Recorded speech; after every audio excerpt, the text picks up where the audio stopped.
دجال آئے گا قیامت کے قریب اور بڑے لوگوں کو گمراہ کرے گا۔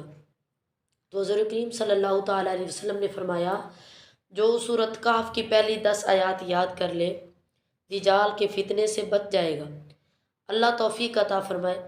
اس سورت کی آیت نمبر 9 سے اصحاب کہف کا واقعہ شروع ہوتا ہے، جب حضرت عیسیٰ علیہ السلام کو اللہ نے چوتھے آسمان پر بلا لیا۔ دقیانوس نام کا ایک بادشاہ ہوا بنی اسرائیل کے اندر جو بڑا ظالم تھا۔ اس نے گمراہی پھیلا دی۔ جو لوگ کفر اور شرک نہیں کرتے تھے انہیں قتل کروا دیتا تھا۔ تو 7-8 مسلمان اپنا ایمان بچا کر بھاگے کہ ہمیں بھی کفر کے اندر نہ لوٹا دے۔ جا کر ایک غار کے اندر چھپ گئے۔ ایک کتا بھی ان کے ساتھ ہو گیا۔ بہت سے انہوں نے پتھر مارے کہ بھونکے گا اور ہمیں بھی پکڑوا دے گا، ہمیں بھی پھنسوا دے گا، لیکن کتوں کو ولیوں سے پیار ہو گیا۔ اس نے کہا بھگاؤ جتنا مرضی، مجھے فطرت میں ہے بھونکنا، جب اللہ کے ولی ہوں پھر میں ادب کرتا ہوں اور ادب کرنا جانتا ہوں۔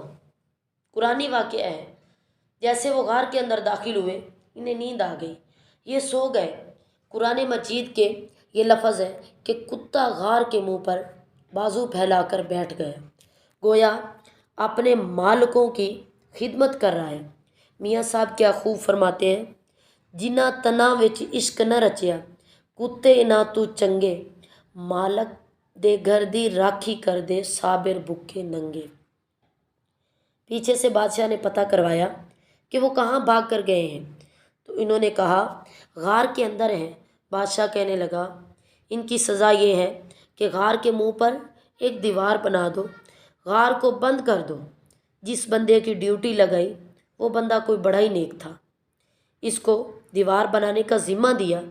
اس نے دیوار بھی بنائی، ایک تختی پر سب کے نام لکھے اور وہ تختی صندوق میں رکھ کر وہاں بند کر دی۔ اس طرح اور اس کے اوپر یہ لکھ دیا کہ وہ ایک تختی میں مال خزانہ کے اندر بھی ان کے نام لکھ کر رکھ رہا ہے۔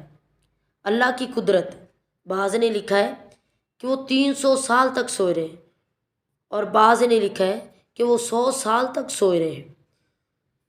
اس کے بعد اس طرح ہوا کہ حکومتیں بدل گئیں۔ بیت روس نام کا ایک بادشاہ آیا، وہ بڑا نیک دل تھا۔ اس نے پھر ہر طرف سے حضرت عیسیٰ کی شریعت کا نعرہ بلند کر دیا۔ اس طرح کچھ لوگ ایسے تھے جو منکر ہو گئے تھے کہ مرنے کے بعد اٹھنا بھی ہے تو کیسے اٹھیں گے۔ بادشاہ حجرے میں گیا اور اس نے دعا مانگی، یا اللہ کوئی ایسی بات دکھا دے جس سے لوگوں کا ایمان پکا ہو جائے۔ اس طرح کے بادشاہ بھی ہوتے تھے۔ رب کریم نے کہا میں نے پہلے سے ہی ایک راز چھپا رکھا ہے، چلو وہی کھول دیتے ہیں۔ اس نے دعا مانگی۔ ادھر کیا معاملہ ہوا، ایک چرواہا بکریاں چرانے والا وہاں گیا اور اس نے کہا کہ یہ دیوار ہے، اس کا منہ کھول دیتا ہوں، چلو کبھی بکریاں جو ہیں دھوپ سے بچ کر غار کے اندر جا کر بیٹھ جائیں گی۔ اس نے دیوار گرائی تو کیا دیکھا کہ اندر 6-7 لوگ جو ہیں وہ سوئے ہوئے ہیں اور کتا بھی جو ہے وہ سو رہا ہے۔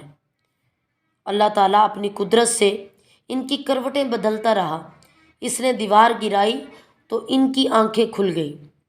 ایک دوسرے سے کہنے لگے آج بڑی گہری نیند سوئے، چلو بڑی بھوک لگی ہے، ایک دوست کو بھیجو کھانا لے آئے۔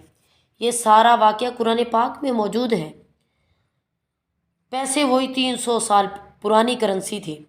جب وہ دکان پر سامان لینے گیا تو اس سے پکڑ لیا دکاندار نے، کہا کہ یہ کون سے پیسے ہیں؟ اس نے کہا کہ کون سے پیسے ہیں؟ وہی پیسے ہیں، حضرت عیسیٰ کا کلمہ پڑھ رہے، ماحول جو ہے بہت چینج ہے۔